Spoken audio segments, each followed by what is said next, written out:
So, once again, welcome back to the class. Grammarian. For this afternoon, we'll actually be having our final session or our last session, our eighth session. So, for Rami, how do you feel about that one? That today is our final session already. Do you feel good? Do you feel proud? Do you feel a little bit sad somehow? Good. And you feel good about that one. Alright. So since this is already our final session, we'll no longer actually introduce another topic, but instead we'll be having our review in terms of those topics that we already discussed. Alright. So we'll see if you still remember all of those.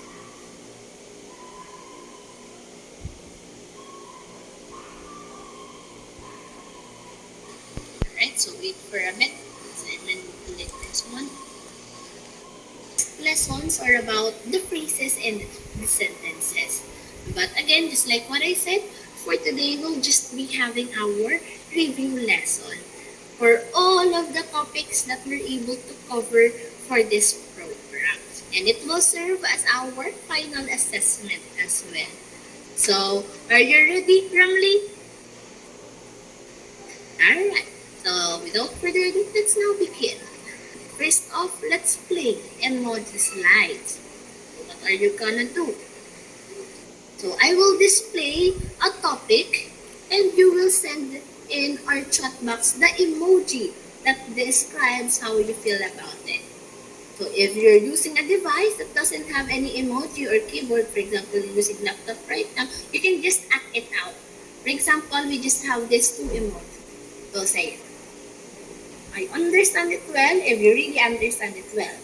And if you think that maybe let's have a quick recall, I don't remember much about it, I need to practice more. So you'll do this. Would you like to just do it or would you want to send it?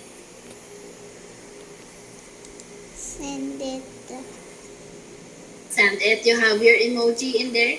This one and then this one. Alright. So, do you understand our instruction, Randy? You just have to choose between the two, okay? And you don't have, it's okay if you don't really understand it that much because maybe we'll have a quick recap. So be honest in your answers, okay? It's okay if you need more practice. It's just, it's important that we have a recall. So if you really did understand it well, if you can remember it well, you do this or you send this one. But if you think that I think I don't remember most of the concepts, then you need to practice more. Alright? So let's begin with the first lesson. So we have the common nouns and proper nouns. Do you understand it well or I need to practice it? What is it again? I don't know. Yes?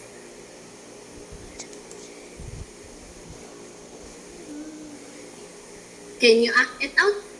Did you understand it? I-act it out na lang. Ganyan ka na lang. Pag ganyan, if you don't understand it yet, you're both we need doing it. You more, do ganun. this and O, then you pag do if you this. So understand what it, is ganun your ka na actual lang. answer? Oh, you understand it well. Alright, so let's see. So pretend. Do you know what is a lolo and lola? Yes. So pretend. I am your lolo or lola. I am your lola. For example, I am your lola. And in 5 minutes or less, kindly explain to me what is or what are the common and proper nouns are. Again, if you said that you understand it well, so can you try to explain what are common and proper nouns? And what is the difference between the two? Can you also try to give examples about it? Again, I am your lola. What is a common noun? A common noun.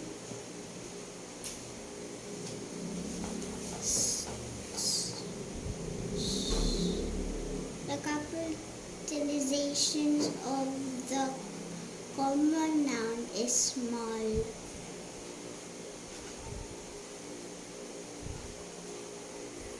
about Apo? What about the proper noun?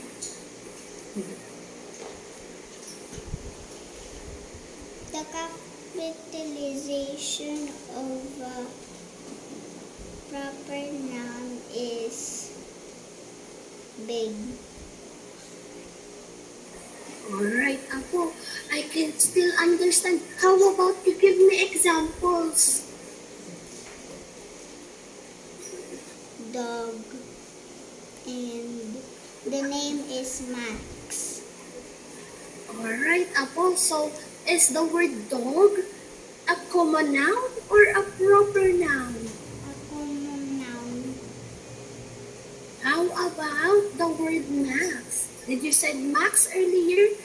Because I have really poor hearing. Because I'm Yes. old.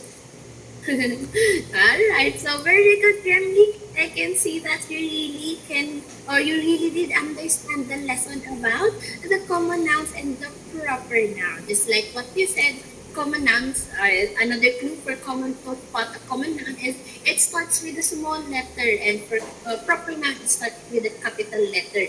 And basically, if we're talking about general things, it talks about the common. But let me say specific names of people, object, animal, places. It's about the proper nouns. So for that, let's proceed to the next topic. How about the singular and plural nouns? Do you understand it well, or I need more practice? Mm,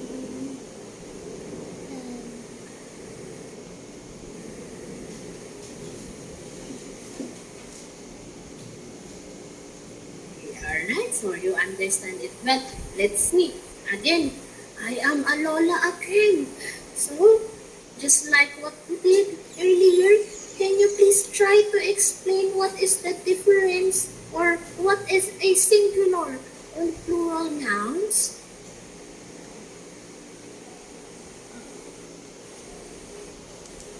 it's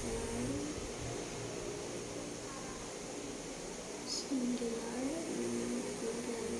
What are the ways to form plural nouns? What is the difference when we say singular and then plural nouns? What are those? Singular noun. Let me start with the singular.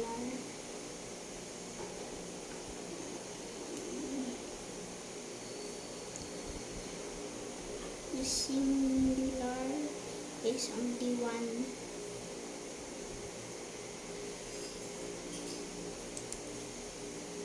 Singular is only one.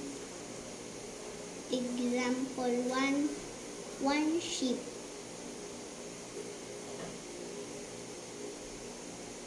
Alright, very good. I understand it now. How about plural nouns?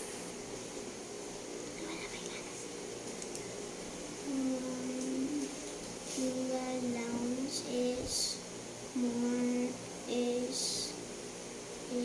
more than singular. More than one. Ano ba? More than one ay.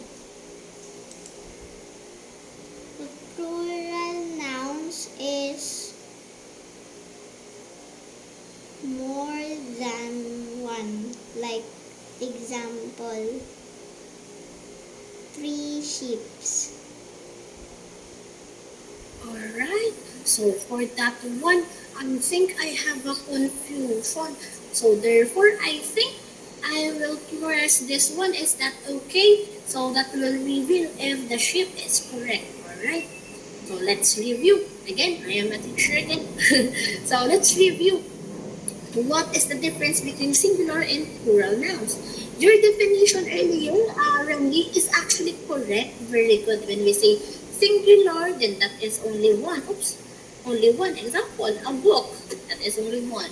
But when we say plural, just like what you said, it is also referring to the nouns that is more than one. Just like what you said, that is also correct. For example, books.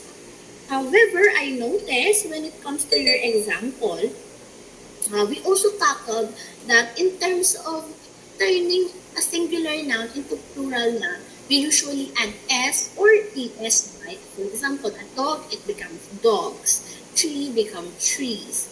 Door become doors. Horse become horses. So I think you apply this principle to your example earlier, which is sheep and ships. However, sometimes you also have ES. So what are the letters and the end letters that we should know in terms of adding ES? So if it ends with letter X, if it ends with letter CH, if it ends with SH, SS, S, and Z, we add ES instead of just S alone, right? So earlier, dogs, it ends with dog, dog. So it ends with G. Therefore, we just add S. But how about this one? Box. We cannot just say box without adding ES. So we do add ES. Now, how do we remember every letter? X, CH, SH, SS, S, Z. How do we remember that one? We have an acronym. So that is less charming surgeons, shiny X-ray zebras. Right? Less charming surgeons, shiny X-ray zebras. Therefore, we can remember that, if we spot these letters, we should add ES. Now, let's go back to my question earlier. We actually have exemptions when it comes to adding S and ES. And one of that example is the one that you mentioned earlier, which is sheep. The singular version of sheep is sheep. However, the plural noun of the sheep is still sheep, even though we have 3 sheep, 4 sheep, so we don't add an S. What are the other special nouns, special plural nouns that we have? We also have fish, we don't have fishes. We have shrimp, we don't have shrimps. And deer, we don't have deers. Alright? So all of these stay the same. Alright? Because they are special nouns. Alright? But based from your definition, I can see that you get the concept of a singular and plural noun. It's just that we have a clarification when it comes to your provided example. But that's alright because you can still remember the sheep. And when we say sheep, sheep, it is special. We don't add S or ES. It stays the same even though we're pertaining to multiple sheep. Alright, is that clear now, Rami? Alright, very good. Oops. More than one person to group or crowd of people. More than one goose or geese in a group called a gaggle. We can have one thing and give it a name, but if we have more than one, it's not the same. Why isn't sitting on a stool like sitting on a steeple? The plural of life is lives, and the plural of night is knives. So if the plural of mouse is mice, why can't the plural of house be heist? And the plural of foot is feet, and the plural of tooth is teeth. The plural of goose is geese. Why can't the plural of moose be meese? And the plural of foot is feet, and the plural of tooth is teeth. The plural of goose is geese, and the plural of moose is moose, not meese. Alright, so there we have it. Can you still remember this song? If we have special nouns, when it comes to verbs, we also have irregular plural verbs.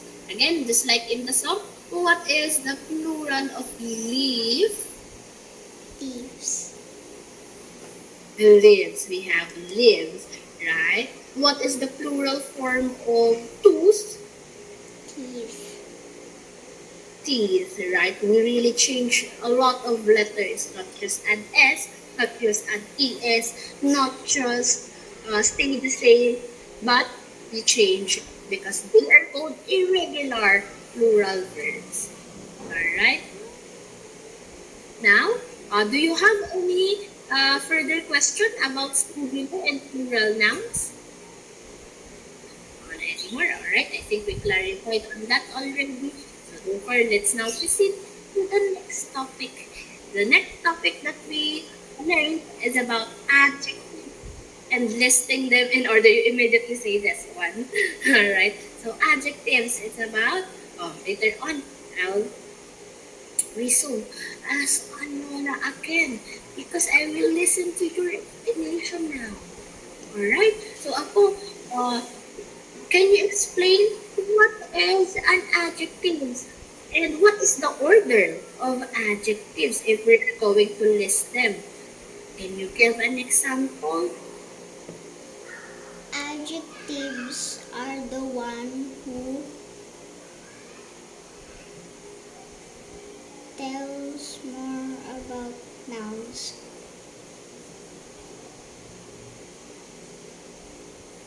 Alright, very good. So I think that is correct. I understand too. It talks more about the noun.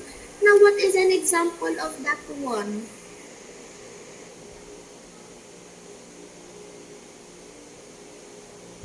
Strong. Strong. So indeed, that is correct. How about what is the order of the adjectives? Should we start with color, shape, texture, quality? What is the order? Can you still remember? Or do you want us to recall? Let's recall. Alright. So, just like what you said, adjectives describes now. Very good. You immediately remember this one. So, for example, how are we going to describe this picture? So, we have cute, orange, cat, small cat, furry cat, white cat. How about, what if we do this or we incorporate all of these in singular sentence? Is it an orange, small, cute, soft, furry cat, or a small, cute, soft, furry, orange cat? So we're very confused. What if we have a lot of adjectives to describe an object or an animal or a person or a place? And now let's revisit our acronym. So we have no sashko, no sashko, no sashko. That is the correct listing of the adjectives. No sashko. Number, opinion, size, age, shape, color, origin, and then finally, material. Again, no such no such number, opinion, size, age, shape, color, origin, and material. So let's try. For example, this one. Let's try to know number, opinion, size, and age. How are we going to describe this table? Number indicates that it is singular. Strong. It's an opinion. What is your opinion about the table? Small. Size is small. No, age can be, it pertains to how long or how recent have you got that item? Table. A strong, small, new table. So it will be incorrect if we say a new, small, strong table. Because again, we don't follow the correct listing of adjectives, which is no sashko. No sashko. Right? How about the shko? Shko. Alright? So again, with this one, we have shape for shape, color, of origin, and material. We have heavy, brown, Filipino handmade table. If we are going to combine them, we have a strong, small, new, heavy, brown, Filipino handmade table. Alright, so that is the correct order of that one. But of course, in every sentences, we don't need to have a complete set of adjective in every order, right? But What if we have two? What if we have three? Four perhaps? So that you'll remember the no such form in terms of arranging them. Alright? So, do you have any more question about the adjectives and nesting? Right. Now, let's proceed to the next topic.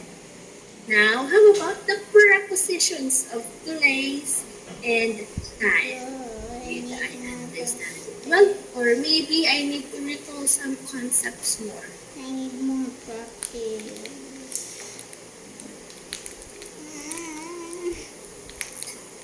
Alright, it's okay if you're thinking of an answer. Alright, so I'll need to practice it.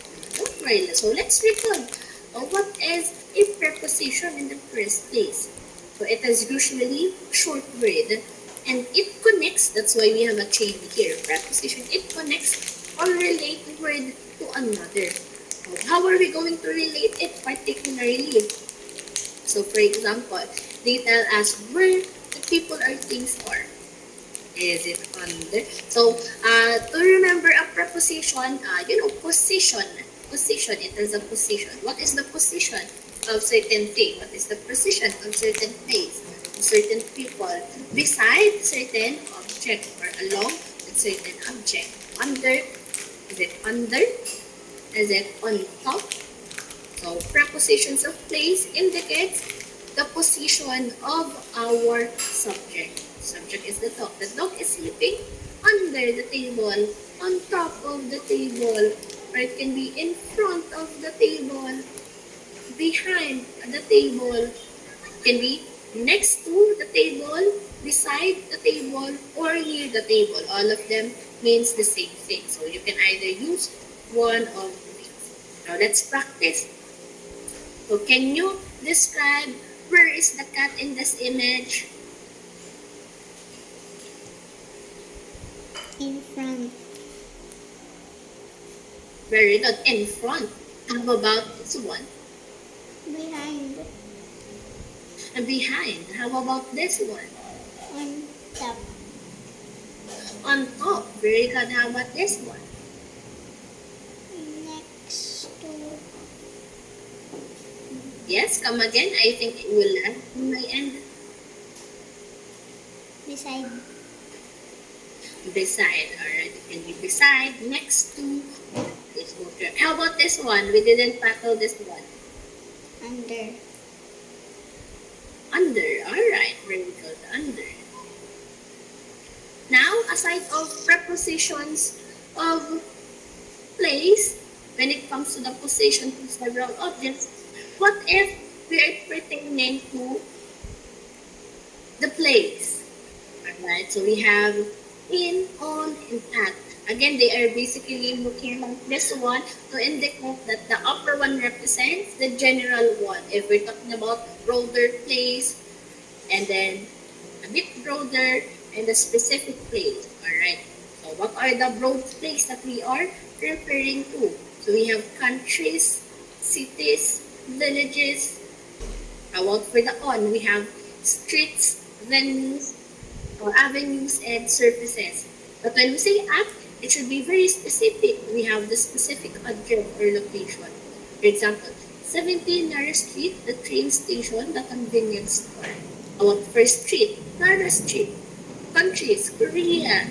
Example, Vista Village, Pasig City, Quezon City, for example, that is in Quezon City. Alright? How about for the time? We also indicate the position of the time or the prepositions of the time. So we have here, just like in the prepositions of place, we have the top part as the most general one, the broad one. Years, months, and long periods. How about the on? We make use of that to indicate the dates, the holidays, and the birthday. Monday, Easter Day, Christmas Day. What we make use of at for the specific time. In AM, 8 o'clock, sunrise, sunset, noon, bedtime. We make use of those, alright?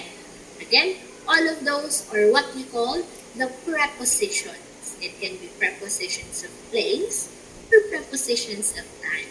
Is it clear now, Ramli? Alright. So how about the next one? What did we learn after that one? So we learned about the action, linking, and helping verbs.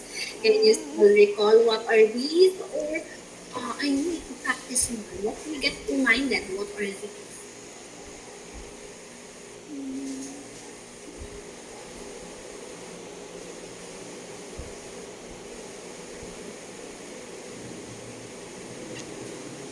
Oh, you understand it well. I should turn it into a Lola again.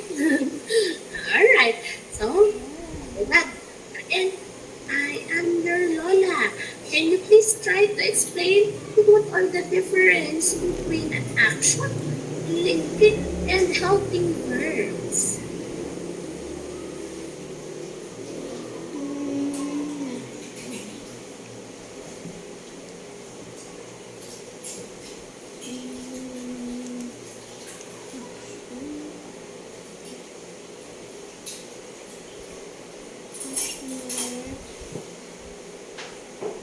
Action verb is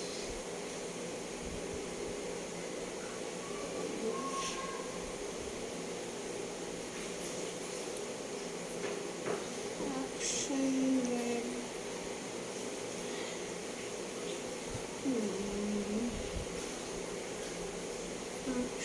Start ako with what is an action verb? What is an action verb? What is an action verb?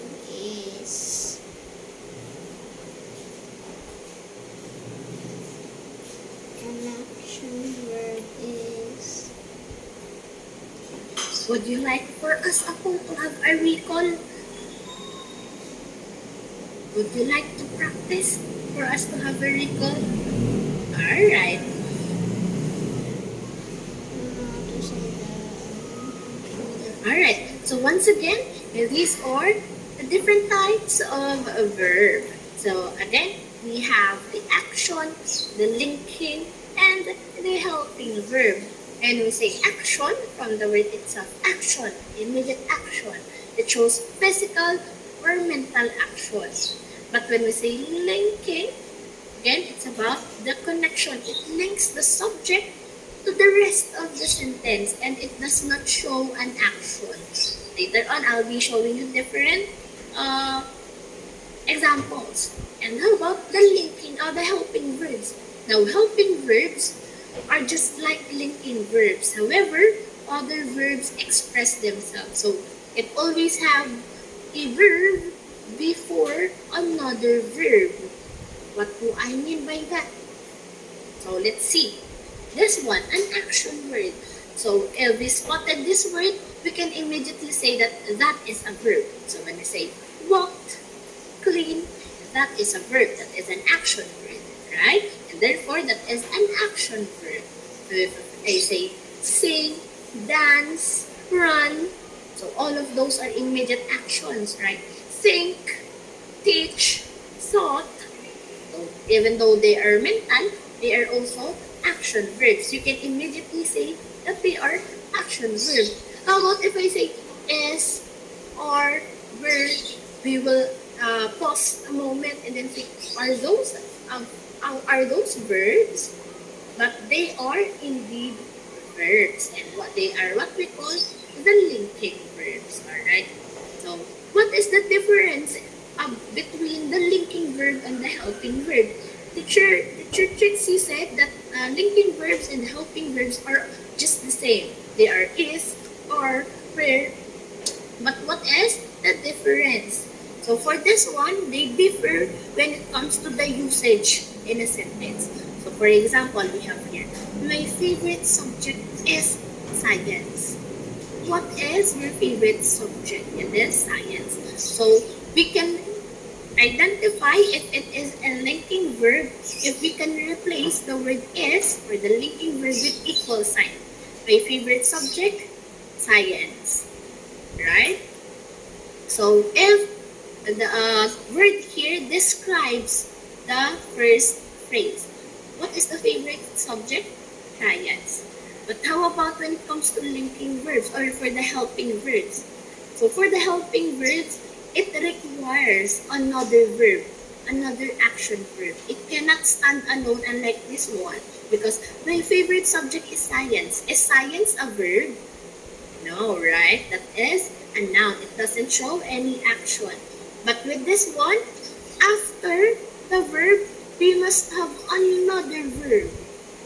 Bettina is singing my favorite song. Bettina is singing my favorite song. I will watch the new episode later. So, will is followed by an action verb watch. Is followed by an action verb singing. Meanwhile, for here, you can just replace it by equal. How about for this one? How can we replace it? If we remove the verbs, will watch, is I equals to the new episode later? Am I the new episode later? No, right? It's just that I will watch the episode later. So they are not equal, unlike this one. My favorite subject, science. Is science the favorite subject? Yes, that's why they are equal. And therefore, it is a linking verb. Alright, it links the subject and then another description here. But when it comes to helping verb, this type of linking verbs is just helping the action word. Alright, you can just remember it that way. Helping verbs are linking verbs that are helping action verbs. Alright, so is, will, just like this one, is helping the word singing. Will is helping the word watch. Alright, do you get that now, Ramli? Alright, very good.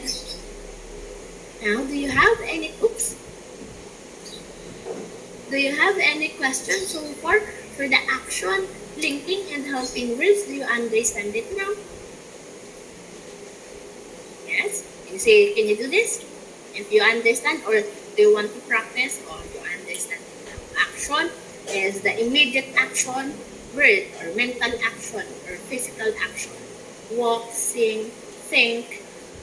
Linking is just links the sentences, alright, or the phrases in the sentence. We can replace the linking verb with equal sign. And helping verbs are basically just like linking verbs as well, but it should have an action verb, another verb. It's like two verbs in a sentence. Now,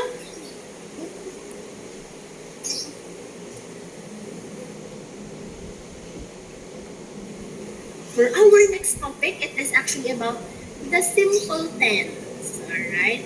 Can you still remember it? I understand it well or I need more practice.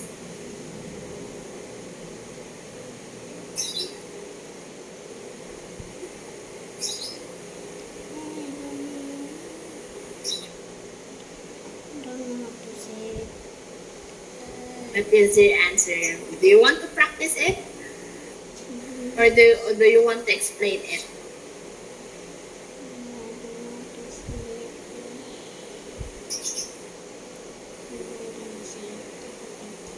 Should I turn into a lola or a teacher?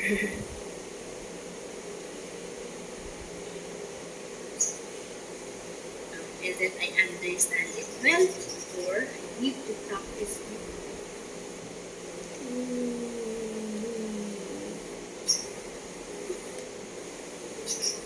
Alright, so let's have this one. So again, when we say simple tense, it refers to the simplest among all of the verb tenses that tell us when in time a verb happens. Is it in the past, the present, or the future? So we have three tenses of the verb. But we have different aspects. Alright? So when we say simple tense in the past, present, and future, we just have to turn, we can use it both in positive and negative sentences. So basically, when we say past, then meaning to say our verb should also be in past tense. It's not I play. It's not I am playing, but I played. Right? That's an ed. But how about when we say present tense? In singular, when we say singular, of course, we add an S when it comes to our verb because a singular noun requires a singular verb. And if we add S to our plural noun, we don't add an S when it comes to our plural verb because when it comes to verb, it is actually the opposite. If we have singular verb, we add S. If we're talking about the plural verb, we don't add an S, unlike in nouns, right? That is the opposite when it comes to noun. And that's why when it comes to the combination, she plays. She is singular, and that's why it requires a singular verb, plays. I is indeed singular, but why do we don't add S? Because I and you are special nouns, right? They are exemptions to the rule. That's why when you say I and you don't say I are, right? You say I am, right? You don't say that one. So you say I play, alright? I play. We don't S. So future is basically the easiest because we have here a clue word. Will. I will play. I will dance. I will sing. And the base form of the word or of the verb is what we use after the indicator. Now, how to turn all of these simple tenses into negative sentence? We turn all of the verb into the base form. So instead of played, it goes back to play.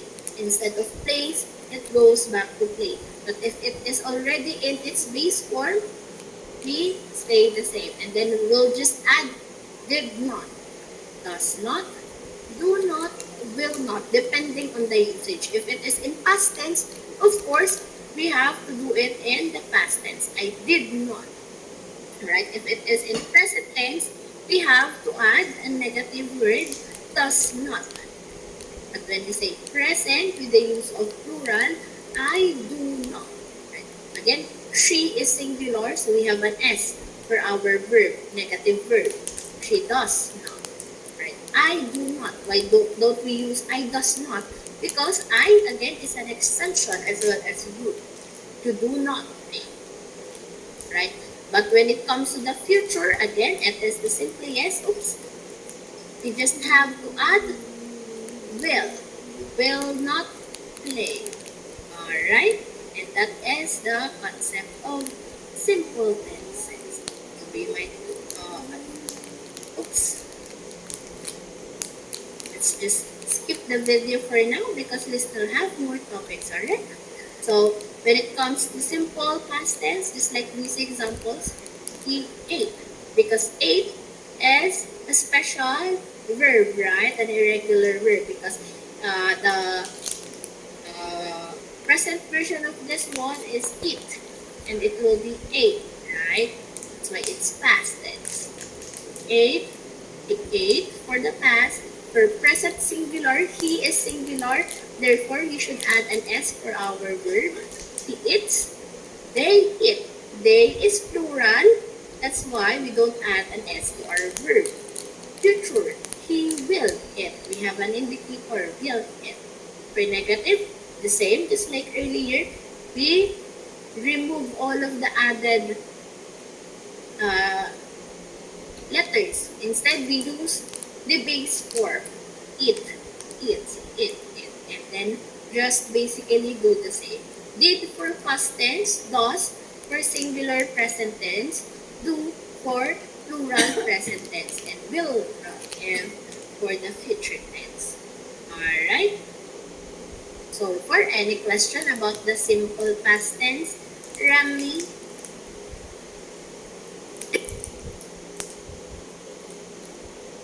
And so forth. Now, for our last lesson, we actually learned about the phrases and then the sentences. Alright? So, Rambi, can you still recall all of these? I understand it well, or I need more practice. You understand it well, alright? So I will turn into Alola again. So Rambi, can you try to explain to me what are phrases and sentences? And what is the difference between the two of them? Can you also give me an example? Because I'm too old, I cannot understand everything now.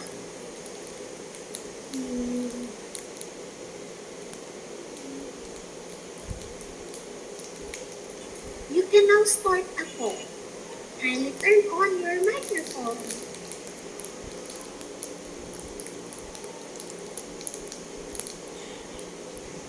A phrase is a group of words, but you cannot understand the phrase.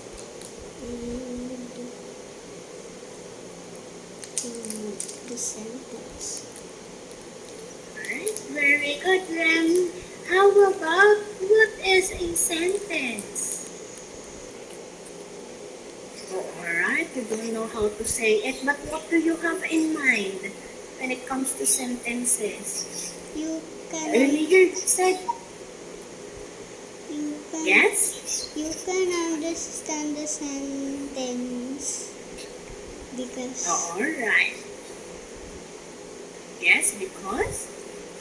that's what I don't know what to say yet. Next. Okay. So, basically, your answer is actually correct. So, when we say phrases, those are group of words, right? But they do not have a complete thought. Or that's why you said it is it's not understandable. Now, how about for the sentences? Do you think that they are also a group of words? No? Maybe when it comes to sentences, they are indeed group of words as well. However, the difference is that sentences have complete thought. You can understand this one because they have like subject, they have verbs, and they give off a complete word. But when it comes to phrases, they can only have noun, they can only have verbs. For example, I ask you, can you answer the question? That is a sentence because you can understand. But when I just say, can you what? That is just a phrase. Question. But if I just say question, so that is also reference. Or like, different, for example, this one. Pretend I am your Lola and in 5 minutes or less explain to me what phrases and sentences are. They are this group of words is considered as a sentence. But when I just say, explain to me what am I going to explain to you? Those are phrases. Alright, do you get it now, Ramli?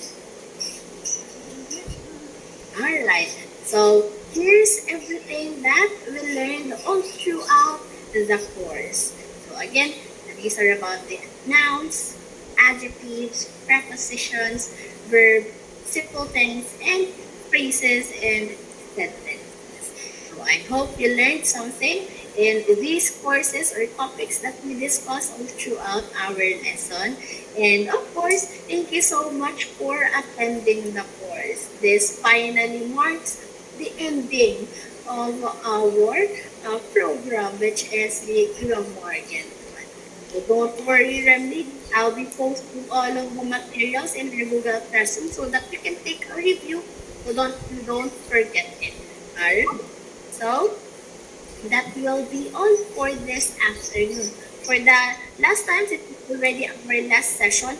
Can we take a photo of Remly? So don't worry, we'll just be using this for the documentation for your MPR. Alright? So kindly smile at the camera, Ramli, and at count of 3. 1, 2, 3, smile.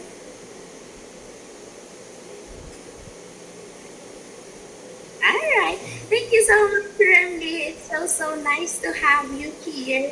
I can see your improvements based on the very first day, and you're really participative when it comes to the answering different questions. You're just a little bit shy, but you have the capability to answer my questions. So with that, thank you so much for attending our program, Remy, and I'll see you next time. Thank you so much, and bye bye. Oh.